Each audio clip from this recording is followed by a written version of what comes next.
সামনে যেতে হবে চিড়িয়াখানায় যেতে গেলে। তো আমি এইভাবে কখনো একা চলাফেরা করিনি, তো আমি তোমাদের জন্য চেষ্টা করছি নিত্য নতুন ভিডিও দেওয়ার জন্য। তোমাদের কিসে ভালো লাগে সেই তার জন্য আমার কিন্তু এই সব করা, রাস্তায় বেরিয়ে পড়া আর ভালো ভালো ভিউ, ভালো ভালো জায়গা তোমাদেরকে দেখানো। তো দেখো এই রাস্তাটা খুব সুন্দর। তো আমি এখান থেকে পায়ে হেঁটে সামনে নাকি 2 মিনিট যাবো, গিয়ে 3 রাস্তার মোড় পড়বে, ওখান থেকে সামনের দিকে গেলে পুরো চিড়িয়াখানা। তো আজকে চিড়িয়াখানার ভিতরটা ভালো করে তোমাদেরকে ঘুরে দেখাবো। হ্যাঁ, এখান থেকে এই যে এই বাসটা যাচ্ছে,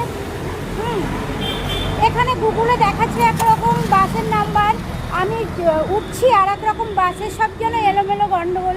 রাস্তায় কখনো তো একা চলা অভ্যাস নেই, তো তোমরা সাথে আছো, তোমরা আমাকে এগিয়ে নিয়ে যাবে। তো চলো সঙ্গে থাকো, দেখতে থাকো আমার ভিডিও। এই দেখো চিড়িয়াখানার টিকিট কাউন্টারে দাঁড়িয়ে আছি, টিকিট কাটবো। সবাই এসছে চিড়িয়াখানা ঘুরতে,